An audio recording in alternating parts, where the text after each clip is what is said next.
Buenas tardes a todos y a todas, o buenas noches en el caso de los distintos países integrantes de los poderes judiciales de distintos países que hoy nos están acompañando.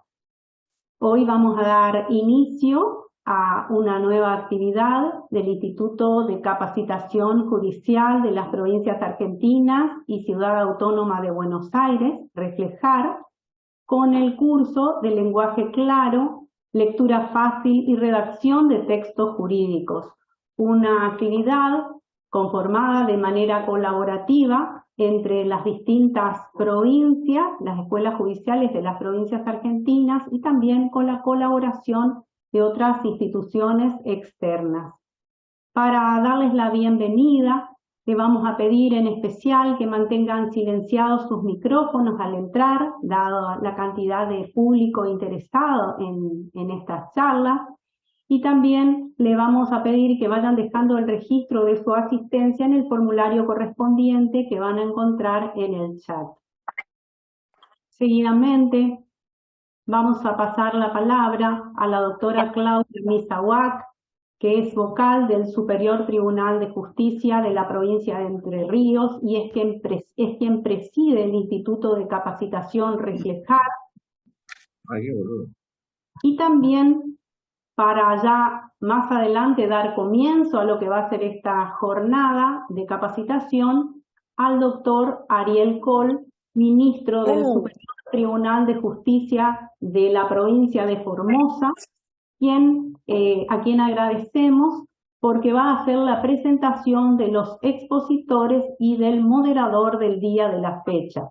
Este es el primer módulo de la actividad que se va a extender a través de otros 3 módulos más durante los meses siguientes, 1 por mes, a lo cual vamos a también ilustrar un poquito más adelante.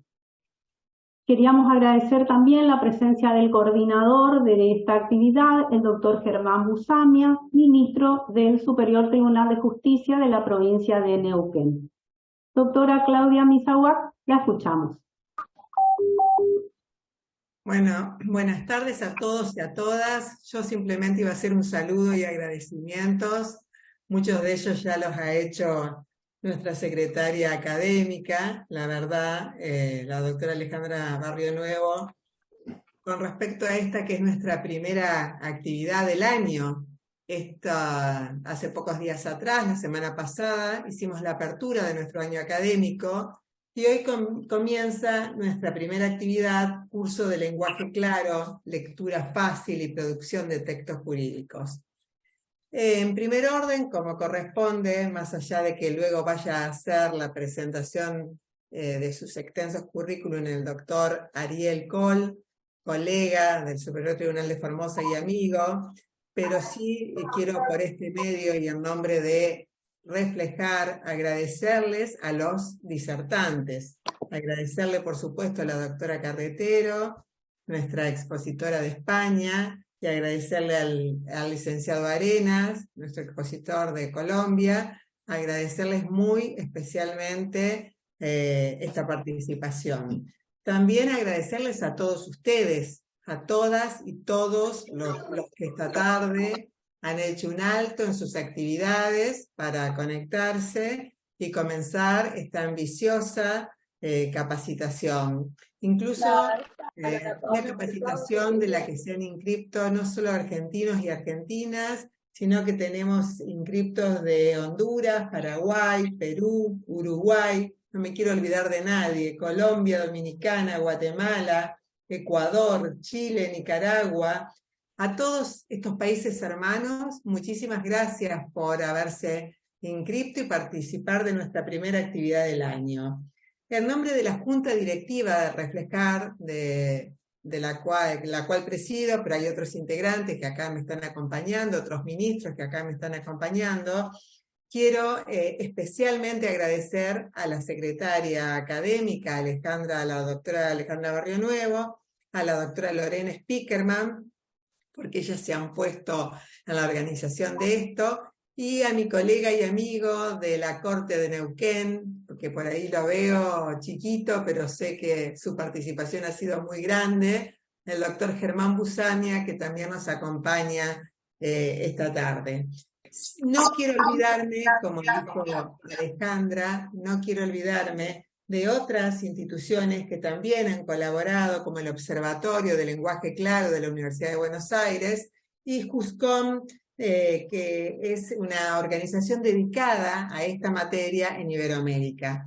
Así ellas también han colaborado enormemente para que esto se concrete.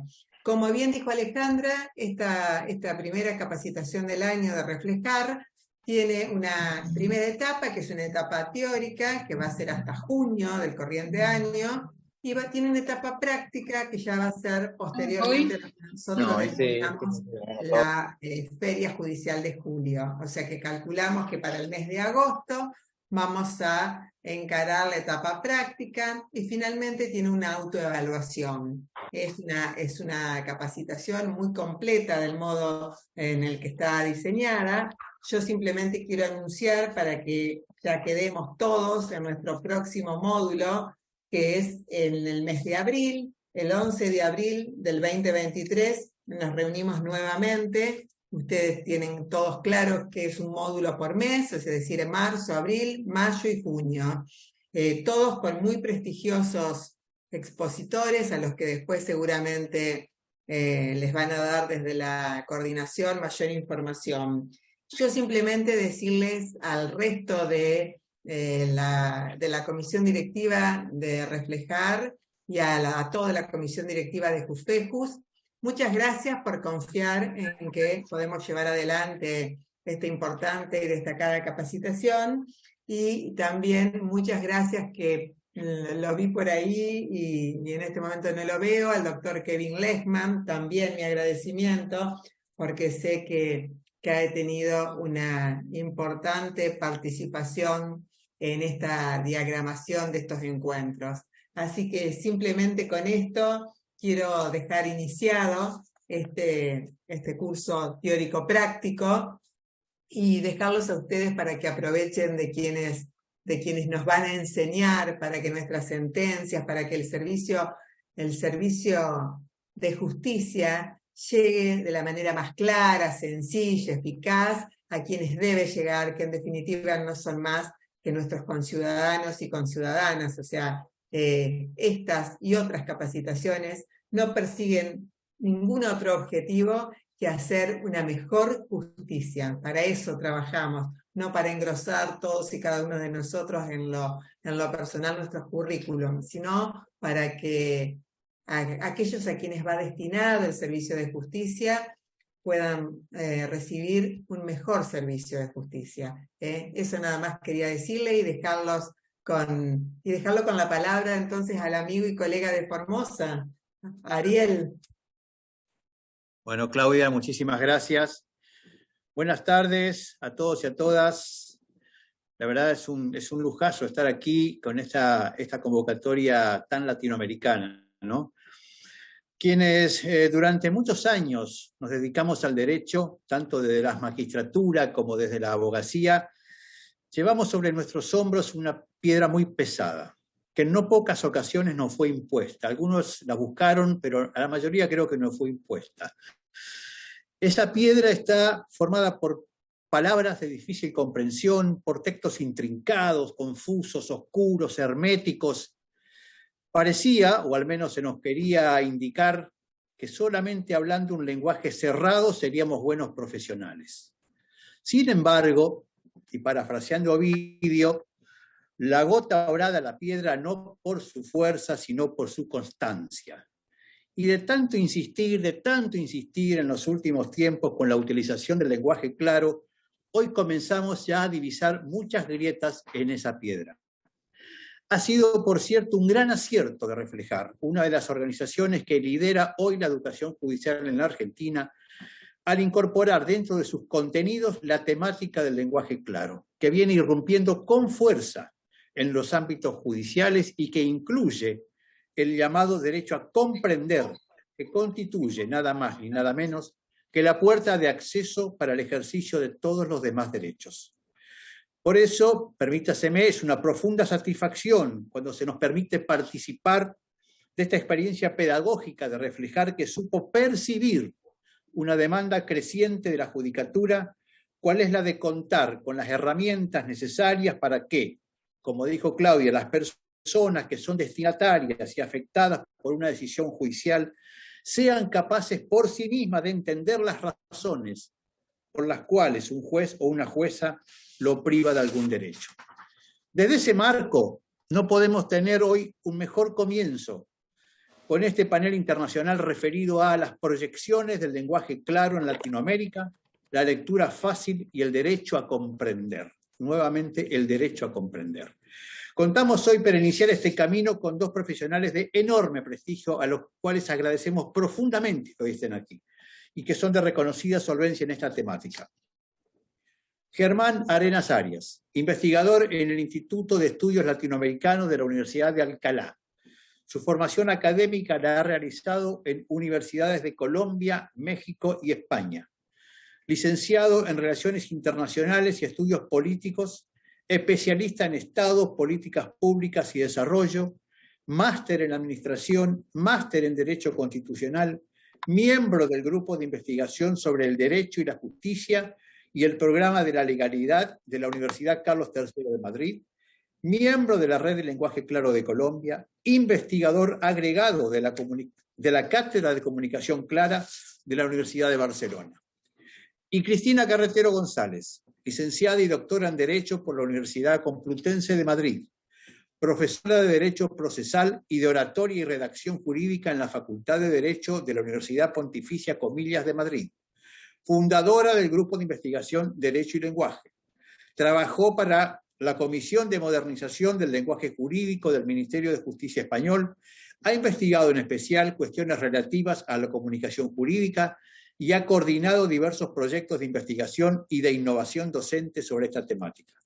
Ponente en diversas instituciones del mundo y autora y directora de diversas publicaciones sobre este objeto de estudio, como los libros Jueces y Ciudadanos, Elementos del Discurso Judicial, El Derecho en los Medios de Comunicación, Comunicación para Juristas, y el más reciente, Comunicación Clara e Innovación Docente. A ambos le agradecemos profundamente que puedan participar y nos brinden sus conocimientos.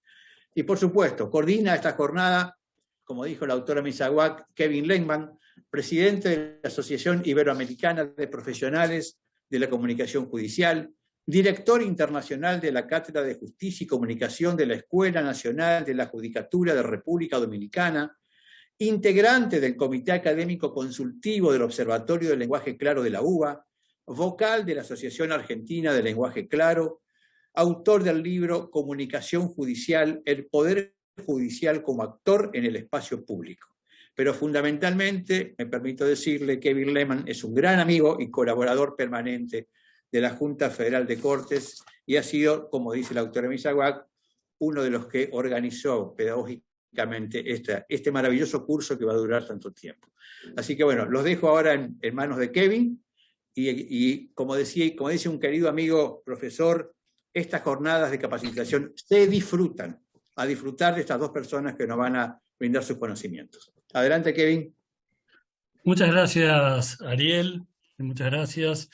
Estoy muy contento con esta convocatoria, muy contento por muchas razones, pero la primera obviamente es el enorme interés que siguen despertando las estrategias para mejorar la comunicación entre los poderes judiciales y la ciudadanía. La segunda es que estas jornadas están marcadas, como dijeron tanto Claudia como él, por la pluralidad de instituciones organizadoras y sobre todo por la heterogeneidad de disertantes y de saberes.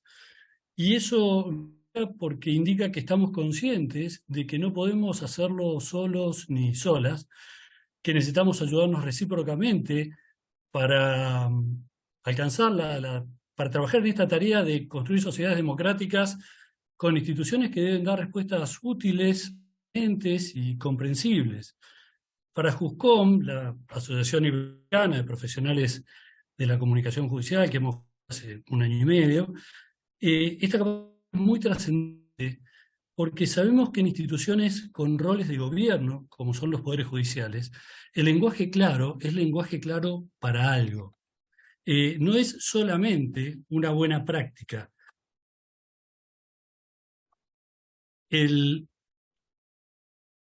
es una decisión profundamente política asumida por los poderes judiciales, y es la decisión de generar condiciones para que todas las personas tengan la misma posibilidad de ejercer plenamente sus derechos, como señaló la doctora Misawak, y de participar en la conversación pública de todos los temas. Entre ellos, y esto parece curioso que lo estemos recordando a esta altura, de lo que se decide cuando son parte de un conflicto judicializado o cuando sin ser parte se sienten afectados por un tema judicial. Chao, Isa. Y se constituyen como observadores. Observadores directos, observadores indirectos. El lenguaje claro, la comunicación clara, es transparencia, pero sobre todo, al menos para mí, es asumir plenamente que la patria de las judicaturas no es la ley ni el derecho, son las sociedades a las que pertenecen. Esas sociedades a las que pertenecen y a las que no dejan de pertenecer en ningún momento. Por eso no hay razones para que pierdan las destrezas idiomáticas que ejercitan sin ninguna dificultad el resto de su tiempo. Y estas destrezas nosotros le sumamos, como va a suceder en esta oferta, lo que nos van a enseñar expositores de lujo como Cristina y como Germán y como el resto de quienes van a integrar las jornadas sucesivas. Vamos a haber dado un paso enorme en la relación del vínculo entre la judicatura y la población de nuestros países. Ya fueron presentados, pero yo no quiero dejar de reconocer la enorme generosidad de Cristina Carretero.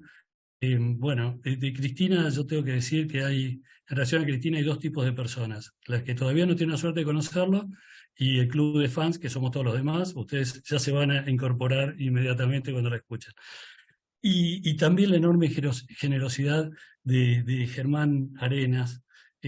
Ambos están haciendo esto de manera desinteresada, están haciendo un aporte de su tiempo, de su conocimiento, de su experiencia, y depositándonos en el bolsillo de todos y de todas nosotros para que seamos mejores y para que construyamos comunidades mejores. Así que un enorme agradecimiento. Y finalmente, en nombre de JUSCOM, quiero agradecer a JUFEJUS, en la persona de mi admirada amiga María del Carmen Bataini, quien desde hace muchísimos años apoya con su tiempo y con sus usos el crecimiento de la comunicación judicial, del mismo modo que lo hace Ariel Kohl, que ha hecho de este tema, él ha tenido la humildad de no decirlo, una prioridad en todos los de su gestión. Por supuesto, agradecer a la persona de su presidenta, nuestra amiga Claudia Misawak, y de las talentosísimas e inalcanzables profesionales Alejandra Barrionuevo y Lorena Spiekerman. Como dijo Claudia, Alejandra acaba de asumir como secretaria académica de Reflejar, y su debut es esta actividad que tuvo que cerrar el cupo cuando llegó a 1.500 inscriptos. Bueno, esto no es sorprendente cuando Alejandra Barrionuevo y Lorena Spiekerman están involucradas en la organización. Así que bien, me sumo al reglamento a ambas, y como dijo Ariel, me voy a callar para que empecemos a disfrutar. Le doy entonces la palabra a Germán Arenas. Muchas gracias. Hola, buenas tardes.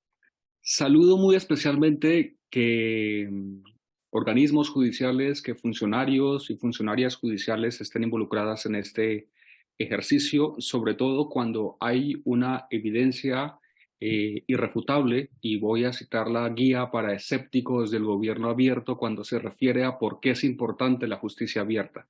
Y es que las personas con bajos recursos tienen desproporcionadamente más problemas judiciales y tienen de 2 a 4 veces más probabilidades de experimentar este tipo de problemas, y siempre tienen, por supuesto, menor probabilidad de contar con los recursos legales y financieros para resolverlos. De manera que en este ejercicio de justicia abierta, pues qué bien que estemos involucrados tantas personas. Estoy viendo 309 personas conectadas en esta sesión. Ya nos han asustado con el número de 1.500 en reiteradas ocasiones, así que los nervios por estar aquí no son menores. Buenas tardes para todos los asistentes de este curso. Muchas gracias por la presentación, Kevin. Es un placer conocerte, aunque sea virtualmente a partir de hoy, y voy a hacer mías tus palabras de hace unos días, porque creo que de verdad es un auténtico placer hacer parte de esta conversación pública sobre claridad y transparencia. Les debo de verdad un enorme agradecimiento a las personas que están detrás de la organización de este encuentro por creer que de alguna manera podría yo aportar algunas ideas o algunas reflexiones, y por abrirle el micrófono, esto no es un dato menor, a un politólogo que es un extranjero en el terreno del lenguaje jurídico claro. Y bueno, no exagero, no miento, y tampoco son meras formalidades decir que para mí es un honor participar aquí en un foro, entiendo por supuesto, al que asisten personas de otros países, pero que eminentemente es un foro argentino, personas de un país que tuve la oportunidad de conocer en el año 2018, gracias también a este mismo tema que nos convoca hoy. Y por supuesto también me sigo robando tiempo para empezar. Es un placer compartir panel con la profesora Cristina Carretero, a quien saludo muy especialmente.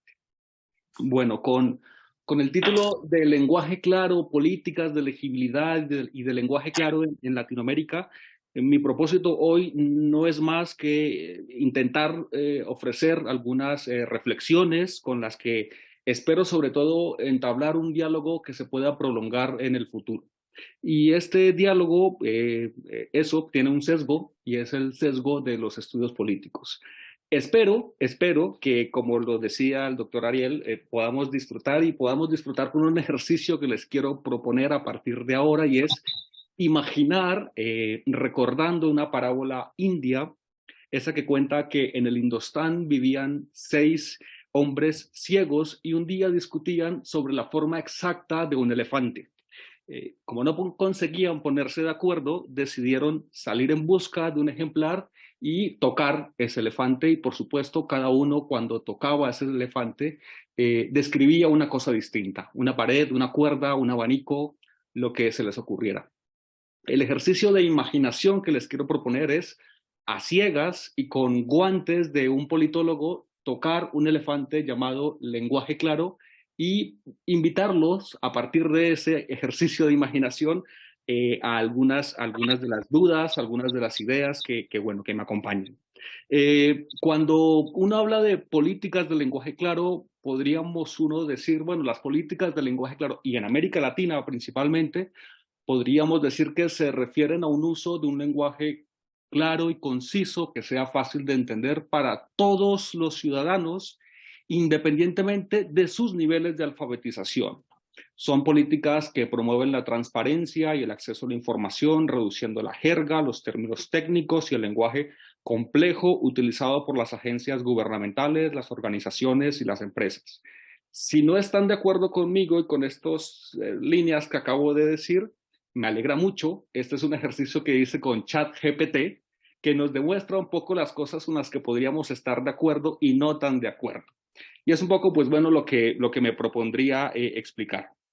Con esos guantes que les decía de politólogo, pues yo en primer lugar me gustaría decir y describir muy brevemente un poco lo que uno alcanzaría a percibir, sobre todo desde el área, ya lo escucharon ustedes, soy licenciado en Relaciones Internacionales, y en esta área, cuando uno intenta estudiar ciertos fenómenos colectivos, usa el término de red de defensa, y con ese término de red de defensa trata de agrupar a personas, a organizaciones, incluidas ONGs, que trabajan, que abogan por sus causas y que, identifican como problemáticos ciertos asuntos, y en este caso hay un contexto internacional en el que identifican como problemático el lenguaje poco claro que practican o suelen practicar, por supuesto, para comunicarse a agencias gubernamentales, organismos judiciales, legislativos, etcétera. Estos defensores intentan que se practique, se enseñe y se investigue el lenguaje claro. Y reúne voces que argumentan, arman estrategias, documentan y levantan quejas también sobre el lenguaje y los canales comunicativos de las administraciones públicas. Principalmente, ya ustedes por eso están aquí, me imagino, el lenguaje jurídico es uno de los principales blancos de este contexto, de estos defensores, y no es para menos. En la tarde, cuando intentaba acomodar las ideas para el día de hoy, buscaba en JSTOR, un almacén de publicaciones académicas, el término lenguaje claro, y de 10 hallazgos, 7 se dedicaban o se dedican al lenguaje claro en contextos jurídicos. Uno, lenguaje claro y alfabetización sanitaria; otro sobre lenguaje claro y servicios financieros; y alguno más sobre lenguaje claro y contenidos digitales. Es, por supuesto, un tema trascendental el jurídico, es que atraviesa, por supuesto, actividades cotidianas de todos como ciudadanos.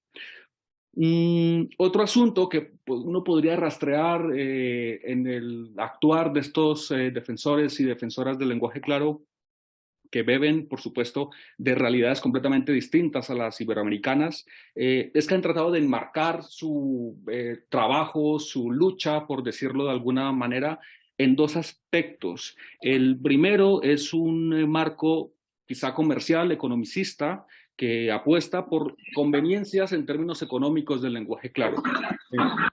Porque ahorra tiempo, porque ahorra dinero para las organizaciones, porque ahorra esfuerzos, porque evita necesidades de hacer traducciones de la jerga legal, porque reduce dificultades en los procedimientos o porque optimiza de alguna manera también los objetivos organizacionales y empresariales. Una defensora en el año 1985 escribía que los documentos deficientes, mal escritos, mal diseñados son muy costosos para las empresas. La mayoría debe mantener operaciones costosas para compensar los problemas causados por los documentos incomprensibles. Gastan millones de dólares al año en contestar llamadas y cartas que preguntan, que plantean los clientes para solucionar los problemas a los que se enfrentan. Y un segundo marco, quizá desde mi punto de vista más interesante, es un marco cívico que enmarca esta lucha por el lenguaje claro en un asunto de derechos. El lenguaje claro es un asunto de derechos y detrás también hay un derecho a comprender. Y en ese sentido, voy a citar ahora a un defensor del año 1995 cuando decía que, cito, debemos propiciar una cultura de los derechos que nos brinde una comprensión interiorizada de esos derechos. En ese sentido, decía, un lenguaje claro, sencillo, es mucho más que algo con lo que deberíamos soñar. Es una necesidad absoluta y crítica para la democracia. Ojo, los ciudadanos tenemos derecho a entender las leyes que nos rigen, derecho a entender los procedimientos judiciales que nos afectan y tenemos derecho también a entender lo que el gobierno hace en nuestro nombre. Más adelante podremos debatir, en definitiva, si en efecto ese derecho a comprender debe ser parte del elenco de los derechos que ya tenemos reconocidos constitucionalmente, o si es sobre todo una aspiración política loable, pero que plantee dificultades en algún sentido. En tercer lugar, pues bueno, ¿qué se ha hecho en América Latina con estas ideas de defensores internacionales, de ese contexto global que hay alrededor de ese esfuerzo por el lenguaje claro y de esos marcos? Yo creo que en América Latina los hemos tratado de transformar, de darle una vuelta, de darle un giro. No es una conversación que nos han propuesto de afuera y que hemos simplemente adoptado. Yo creo que se han hecho esfuerzos por legitimar ese marco economicista y cívico que trata de empaquetar los esfuerzos del lenguaje claro en asuntos de transparencia, de gobierno abierto, de apertura fiscal, de apertura judicial también. Recordaba hace unos días los ejercicios que se intentaron hacer por parte de las veedurías ciudadanas. No estoy muy seguro si en Argentina existe una figura como de grupos de ciudadanos comprometidos con vigilar la función pública. Se quejaban en Colombia un grupo de veedurías ciudadanas, primero por la negación de la información, por los casos de silencio administrativo, por los casos de centralización de esa información, por la dilatación de los procesos, pero también por el lenguaje que usaban las agencias para, en el momento de hacer entrega de la información que solicitaban. Bueno, de alguna manera puede reflejar, desde luego, problemas de conocimientos por parte de los miembros de esas veedurías, pero no justifica de ninguna manera el uso exageradamente imbricado, intrincado, con que suelen entregar la información pública precisamente para bloquear u obstaculizar intentos de rendición de cuentas e intentos de transparencia. Sobre, bueno, el derecho a comprender, quizá es verdad, hay intentos de legislación en varios países de la región que directamente lo enmarcan de esa manera. Habría que estudiar si en efecto esto puede ser lo más efectivo o si en lugar hablamos de oportunidades, de posibilidades de comprender en el marco de un derecho, ese sí ya reconocido, que es el derecho de acceso a la información pública. Ese derecho, digamos que se le puede adosar, combinar con esas posibilidades de comprender. Estoy dando, desde luego, ideas para la discusión, para el diálogo, que más adelante podríamos retomar.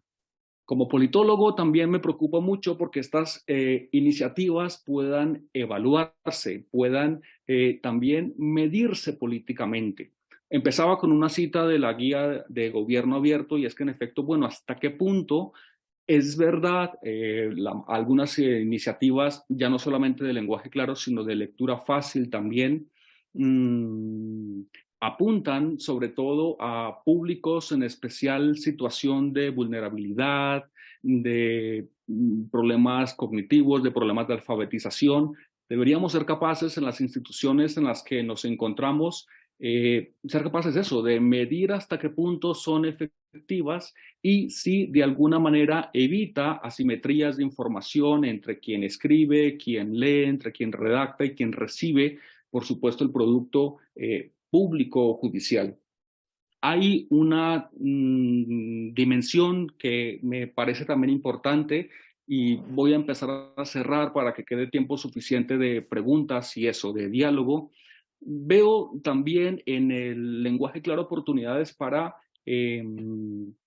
deliberar con mayor conocimiento de causa. Los ciudadanos en democracia nos exigen participar, nos exigen ejercer algún tipo de actividades, pero hay un umbral, un mínimo por debajo del cual somos incapaces de emitir un juicio cívico razonado. En la medida en que el lenguaje claro contribuya también a divulgar información, no solamente jurídica, sino también fiscal, sanitaria, pública en general, creo que permite de verdad brindar las herramientas necesarias para poder ejercer un activismo ciudadano completamente informado y que alcance algunos topes, estándares para participar de manera balanceada. Empiezo a cerrar simplemente para, bueno, apuntar algunas preguntas, si estamos identificando correctamente los públicos destinatarios en los formatos de lectura fácil y de lenguaje claro, si de verdad puede ser, como decía ChatGPT, para todos los ciudadanos, independientemente de su nivel de alfabetización, si estamos haciendo unos ejercicios de focalización correctos, si estamos también pensando en términos de derechos o de en clave instrumental para poder facilitar otras garantías cívicas y políticas. Y pues bueno, yo empiezo a cerrar. Definitivamente una parte del programa era uno de los riesgos de invitar a alguien que no fuera de comunicación, de lingüística o de derecho exactamente, era no cumplir con uno de los objetivos del programa en el sentido de dar recomendaciones de claridad, de comunicación efectiva. Ya escucharán a la experta y espero, como les decía al principio, que el diálogo pueda continuar. Muchas gracias. Muchas gracias, Germán. Muchas gracias. Creo que el objetivo de Reflejar, porque es una organización que conocemos bien, y de la Junta Federal, es abrir todas las miradas posibles para que podamos reflexionar sobre este tema. Este tema excede una cuestión técnica, es una cuestión, son organizaciones políticas, por lo tanto, la mirada de un politólogo, que te parece, si somos colegas, por eso esta es gremial, soy sociólogo y politólogo, mucho, y además te quiero agradecer por el uso del tiempo. Tenemos algunas preguntas ya para hacerte al final. Y ahora ha sido extremadamente claro, muchas gracias. Y ahora, bueno, vamos a disfrutar también de Cristina Carretero. Cristina. Muchas gracias a Reflejar, en primer lugar, y a todos sus miembros, en particular a Claudia Mizawak, a JUSCOM, al Observatorio de Lenguaje Claro de la UBA, al doctor Ariel Gustavo Coll, al licenciado y amigo Kevin Lehmann, a la magistrada, también ya amiga, Alejandra Barrio Nuevo como coordinadora, con los doctores Roberto Germán Busamia y María Lorena Spiekerman, a Germán Arias, que siempre es un placer tenerle al lado, a mi universidad por permitirme estar aquí hoy y sobre todo a los asistentes, que sabemos todos lo que nos escasea el tiempo y lo multitareas que nos hemos vuelto todas las personas, y sacar un rato no es nada fácil, así que muchísimas gracias. Bueno, yo lo he titulado Comunicación Jurídica Clara en el siglo XXI y voy a tocar 6 puntos. Independientemente de que Kevin me mire con ojos de asesino psicópata y me diga, ya, sí, me he pasado. Vale. Bueno, los 6 puntos que quiero tocar, el primero es la toma en consideración del estado de la comunicación jurídica. El segundo son algunos obstáculos salvables en el camino de mejora. El tercero sería la demanda de claridad y las quejas reales. El cuarto sería la necesidad o no de formación. El siguiente es dónde poner el foco comunicativo en nuestro trabajo. Y el sexto he traído pues, comunicación jurídica efectiva con 2 ejemplos de buenas prácticas. Hay muchísimos, pero bueno, he traído 2 porque se trata de una muestra. El primer punto es la toma en consideración del estado de nuestra, cuando digo nuestra, comunicación jurídica. Hace años, al fundar el grupo de investigación llamado Derecho y Lenguaje en la Facultad de Derecho de mi universidad e ir incorporando a profesores de diferentes áreas, una de las profesoras de Historia del Derecho, Blanca, me hizo la que para mí fue la primera pregunta del millón. Ella solo me preguntó, ¿por qué tenemos que cambiar algo de nuestra expresión? Y se me cayó el mundo encima, porque para mí era una obviedad tan grande que cuando es algo tan claro para ti, tan obvio, te crees que todo el mundo comparte esa misma sensación y no podía yo estar más equivocada. Entonces ahí es cuando me di cuenta y me dije, Cris, baja, porque ni esto lo comparte todo el mundo, ni desde luego es una obviedad. Entonces pensé, bueno, siempre que la ocasión lo propicie, tengo que empezar por qué vamos a cambiar las cosas, porque hay muchos compañeros, muchos juristas que piensan que todo está perfecto. Entonces habrá que darles por lo menos una visión de por qué hay algunos, cada vez más, que pensamos que siempre podemos mejorar y que de perfecto pues no se puede hablar, la verdad.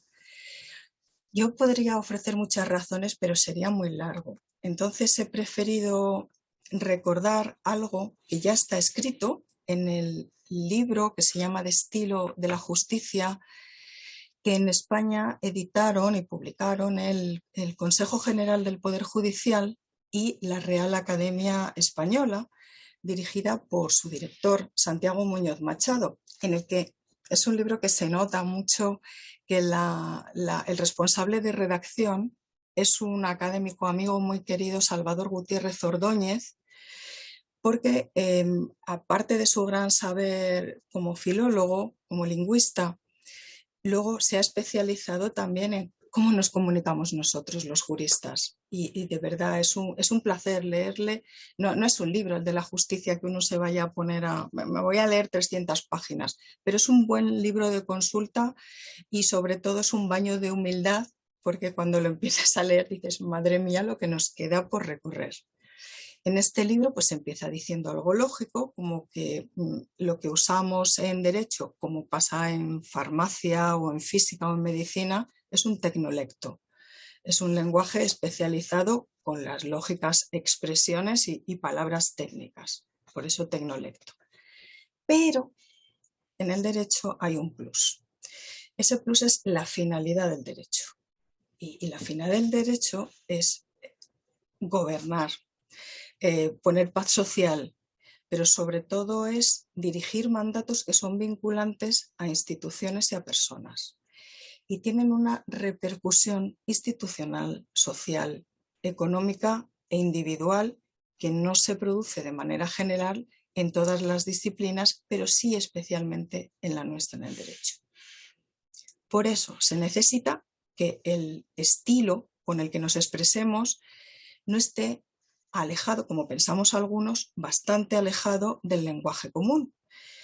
Y es complejo no solo por esos tecnicismos, porque hay un tecnolecto, sino porque tenemos un estilo que es más propio de hace bastantes años que del actual.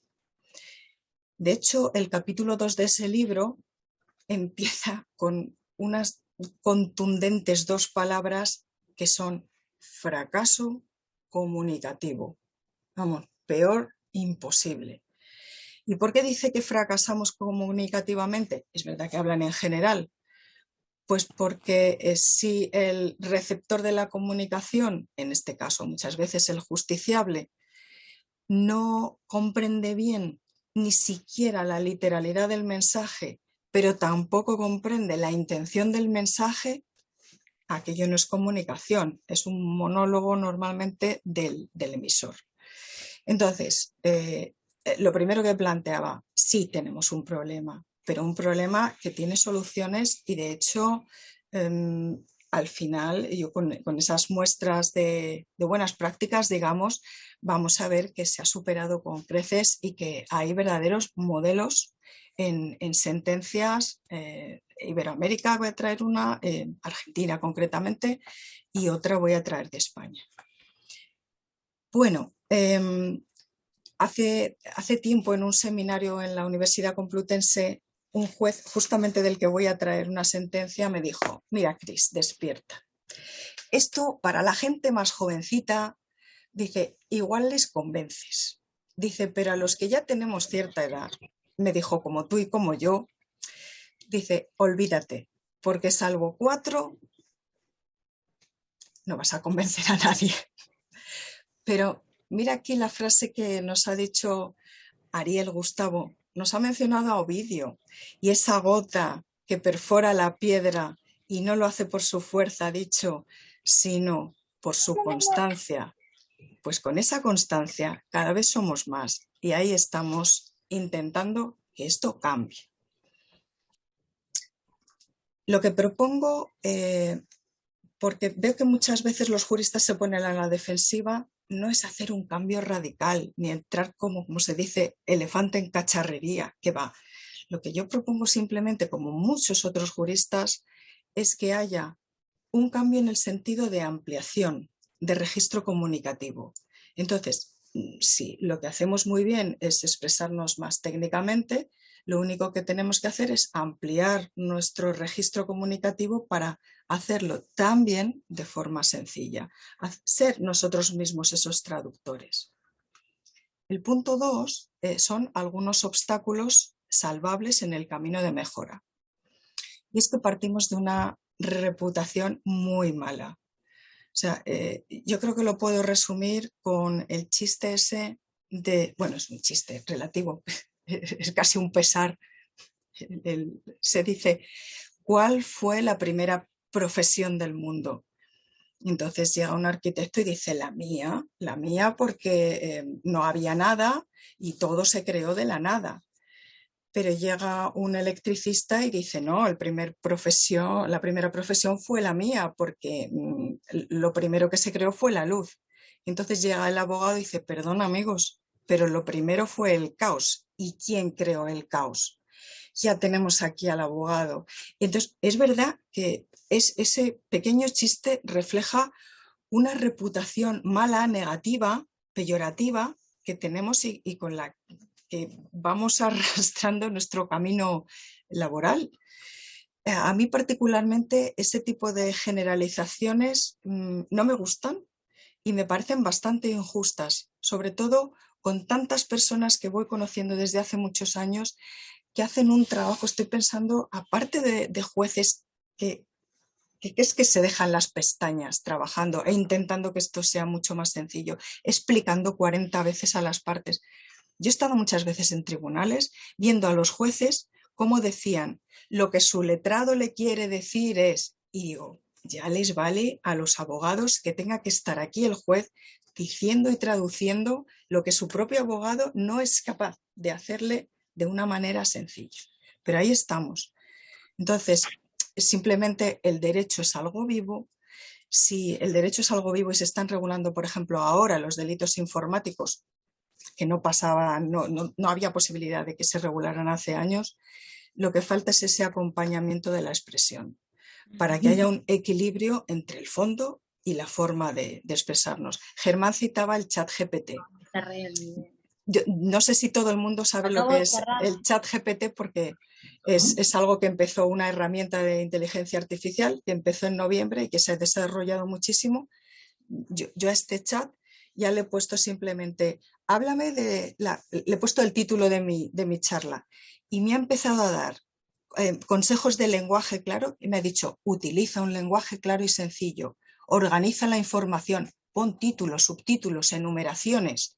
Me dice, proporciona explicaciones breves y pon ejemplos en vez de ser abstracto. Evita la ambigüedad y adapta tu mensaje al receptor. Y luego se queda tan pichis diciendo tan pancho. Siguiendo estas recomendaciones, puedes lograr una comunicación jurídica clara y efectiva en el siglo XXI. Digo, ¿qué hacemos ya los demás? Vámonos, si el chat GPT te lo está diciendo todo. Bueno, la cuestión otra vez es de mentalidad, porque si vemos yo trato normalmente con gente muy jovencita, que son mis alumnos, que están entre los 20, pues más o menos hasta los 25, 26 en másteres. Estas generaciones escuchan diferente, piensan diferente, hablan diferente. Hoy mismo preguntaba a mis alumnos, digo, ¿cuánto tiempo aguantáis escuchando a alguien? Por ejemplo, en un vídeo en YouTube. Y al unísono casi me dicen, más de 3 minutos no. Digo, vamos bien, porque si más de 3 minutos no te quieren estar aguantando porque van a pasar a otra cosa, tenemos que readaptarnos, pero mucho nosotros. Luego, el tercer punto, demanda de claridad y quejas reales. Vuelvo a... Es verdad que hay una demanda de claridad en sentido general, no ya solo jurídico. Es una demanda de claridad que cuando tú coges un teléfono, cuando te llegan las instrucciones de un ventilador y te tienes que enfrentar a ellas, tenemos poco tiempo, entonces queremos lograr obtener la mayor información en el menor tiempo posible. Cuando me refiero a las quejas reales, voy a hablar de las de España, porque ya las he leído durante varios años. Quejas que están recogidas en documentos, se pueden consultar en Internet, Consejo General del Poder Judicial en España, y quejas ciudadanas. Lo último que tienen recogido son datos de 2021. Hay un capítulo que se refiere concretamente de las 18.880 quejas que se han planteado por los ciudadanos españoles que se han acercado a la justicia, un capítulo dedicado a la justicia moderna y abierta. Ahí hay 8.700 quejas. Y lo que se evalúa es una justicia transparente, una justicia comprensible, que es lo que estamos tratando, una justicia atenta, una justicia ágil y con medios tecnológicamente avanzados y una justicia responsable. Bueno, de todas estas, de las 8.700, hay 2 únicamente que se han quejado sobre la justicia comprensible. Para mí tiene toda la lógica, porque al final, en España por lo menos, en la mayoría de los casos se necesita abogado y además procurador. El procurador es el representante procesal, porque nosotros tenemos disociada la defensa por un lado, la defensa jurídica, y la representación procesal por otro. Entonces, aquí viene la segunda pregunta del millón que me hizo un magistrado también en un seminario. Me dijo, Cristina, ¿me estás diciendo que si a mí como juez me presentan demandas y contestaciones a la demanda de una manera muy técnica porque las está redactando el abogado, el defensor, ¿me dices que yo les conteste de una manera sencilla porque lo va a leer la gente en vez de su abogado que se va a citar con él?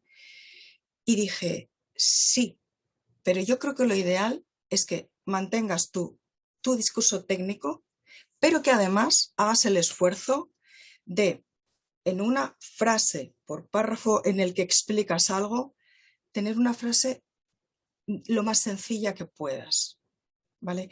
Y que si puedes, también tengas un inicio de sentencia en el que de una forma muy brevita cuentes, estoy hablando de un párrafo a lo mejor de 10 líneas, no más, y digas, cuando sea posible, hay demandas extraordinariamente complejas, pero cuando sea posible, si esa persona o esas dos personas o tres o esa sociedad gana, pierde, parte, todo, y luego ya entramos en los hechos, los fundamentos y en la parte dispositiva del fallo. Creo que se puede porque hay bastantes personas que lo han conseguido, bastantes jueces, y aquí es que tenemos algunos de ellos. Entonces, ya lo pueden decir ellos mismos. ¿Cómo eso es posible? ¿Que requiere esfuerzo? Mucho. ¿Que es más fácil seguir con lo que se hace de siempre? Claro. Pero esto se llama, lo habéis dicho antes, Claudia lo ha dicho, es un servicio de justicia y un servicio requiere ponerse al servicio de la ciudadanía. Entonces, sí. El punto 4, necesitamos formación. Los griegos decían, soy como estoy habituado a ser. Entonces, los hábitos se pueden cambiar para mejorar, para crecer como profesionales y como personas. Y bueno, se puede ser un maravilloso autodidacta, pero como tampoco volvemos a la falta de tiempo, el hecho de acudir a cursos como este de capacitación, pues nos ahorran búsquedas, nos filtran la información y yo creo que proporcionan una estructura mental de lo que queremos conseguir importantísima. Y debemos hacerlo tanto en la expresión oral como escrita, porque yo lo que voy viendo es que normalmente se trabaja mucho en la formación de lo escrito y hay recomendaciones, hay libros de estilo, hay decálogos, hay muchísima información que se puede obtener con teclear, hombre, yendo a fuentes fidedignas como hay, pero en la formación oral yo creo que nos queda mucho camino.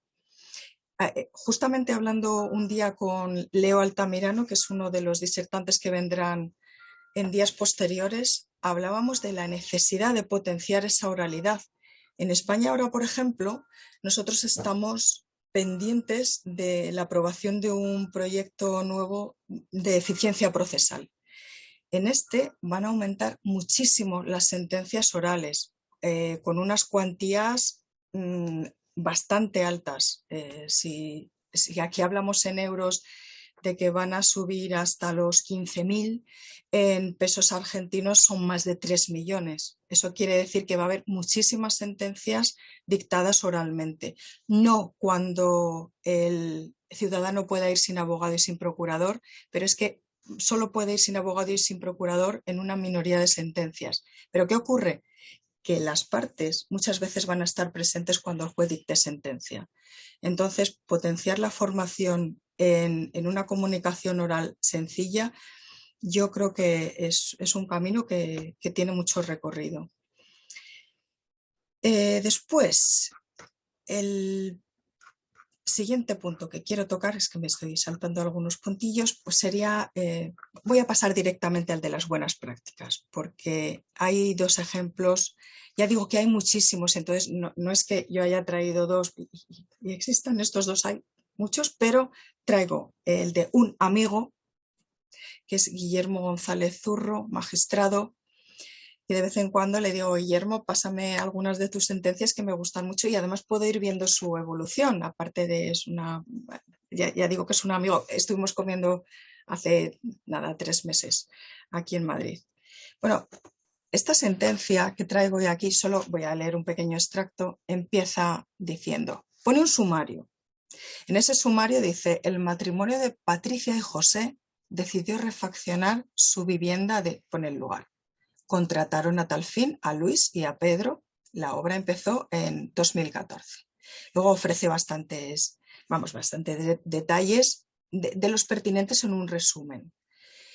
Luego termina diciendo, la cuestión legal principal es dilucidar si la parte actora tenía derecho a resolver el contrato, habla algo de demanda y de reconvención, y termina el sumario, ese pequeño resumen, diciendo la respuesta será favorable al matrimonio de Patricia y José.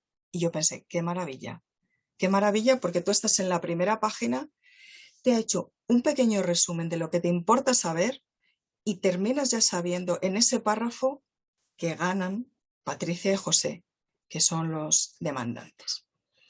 Bueno, el texto después es muy limpio, es breve, ha descargado a base de notas que van a las 2 últimas páginas de jurisprudencia y de doctrina, y he leído alguna suya que también tiene de apelación, e incluso en esa de apelación lo que hace es introducir algunas palabras que pone con hipervínculos, se ve en color azul, y al estar en apelación te puedes ir directamente a ver la demanda, pero desde el vínculo que pone demanda o la contestación a la demanda, solo desde la palabra, si no, no las ves.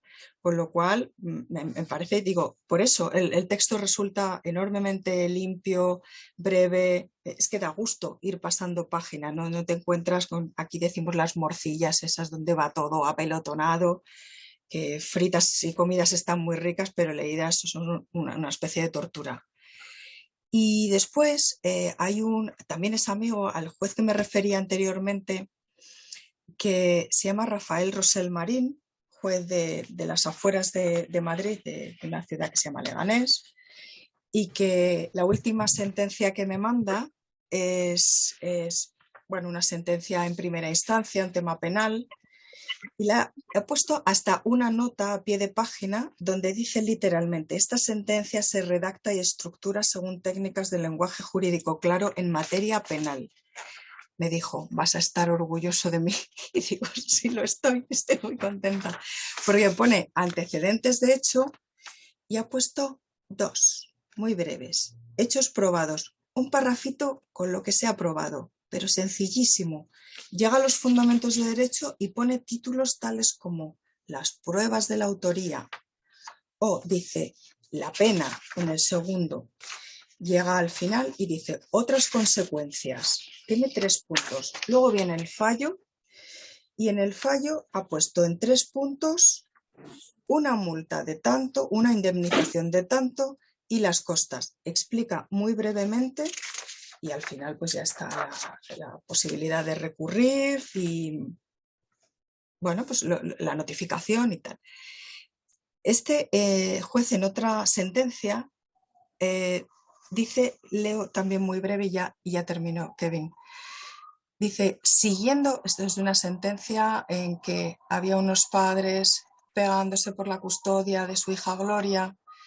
Dice, siguiendo la misma línea que durante la vista, en la que se ha preguntado y para buscar y obtener la máxima cantidad de información, así lo voy a redactar en primera persona y con la sencillez máxima permisible en una resolución de este tipo, persiguiendo que sean Gloria y sus padres los que se enteren bien de la solución que les da a su problema. Y bueno, por último, por cerrar con conclusiones, nuestra comunicación desde luego es mejorable, pero no asumamos siempre las generalizaciones ni las críticas fáciles que se nos hacen. También estemos orgullosos del buen trabajo que se hace, del hecho de estar aquí metidos en una formación. Voy a añadir algo y es a propósito, y viendo a Kevin, de la gran importancia que tienen los gabinetes de comunicación, porque son yo pensando, ¿cuántas personas van en su vida a juicio? En España, por ejemplo, estadísticamente más o menos es 1 de cada 4, pero el 100% están recibiendo las noticias. Yo he seguido un caso argentino, el de Fernando Báez Sosa, que ha sido un caso tremendo y ha tenido una repercusión mediática enorme, enorme. Yo leía diferentes noticias para cotejar, y luego Kevin, si quiere, conocerá este tema muchísimo mejor. Dependiendo a quién leyeras, así lo que te asaltaba podía ser alarma, ira, una pena enorme, desde luego, Entonces, yo creo que el papel de los periodistas judiciales y de los gabinetes de comunicación es esencial. Esto nos sirve a nosotros, aparte de poder transmitirles la comunicación debida y que ellos van a reflejar, el aprender también de sus técnicas comunicativas, quiero decir, de los buenos periodistas como ellos, porque tienen una forma de expresar lo que queremos decir, nuestros contenidos, que lo hace realmente fresco, claro y atractivo también.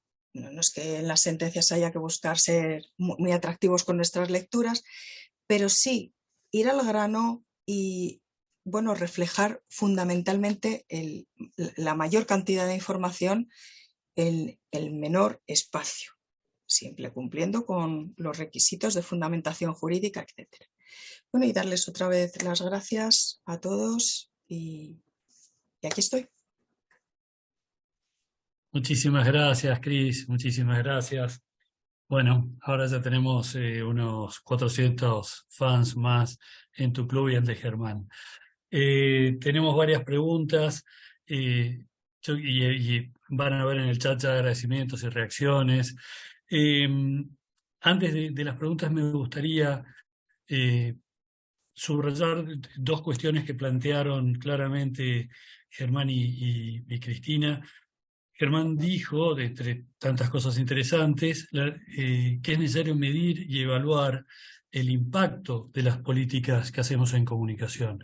Y en comunicación nunca medimos y evaluamos. Entonces es muy difícil convocar a la reinversión cuando las organizaciones y las instituciones que invierten tiempo y recursos no saben qué devolución tiene esa inversión. Y creo que Cristina también dijo muchas cosas muy interesantes, esto es obvio, pero hay una cosa que para mí es fundamental y es casi un compromiso personal. Los poderes judiciales son los más autocríticos de los tres poderes del Estado, los más autocríticos. Todo el tiempo están haciéndose cargo de la mora, haciéndose cargo de las deficiencias. Cuando uno habla con cualquier jueza o con cualquier juez, inmediatamente va a decir no, porque nosotros hacemos mal, porque...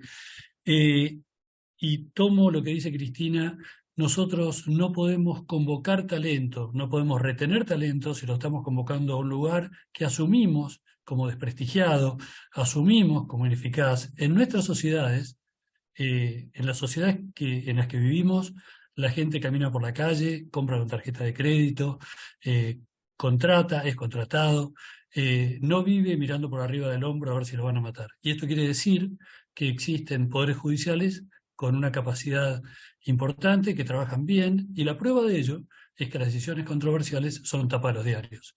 En Argentina hay unos 6 millones de causas nuevas por año. Si lo habitual fuese, si hubiese 6 millones de malas decisiones, no serían tapa de los diarios. Entonces es absolutamente excepcional.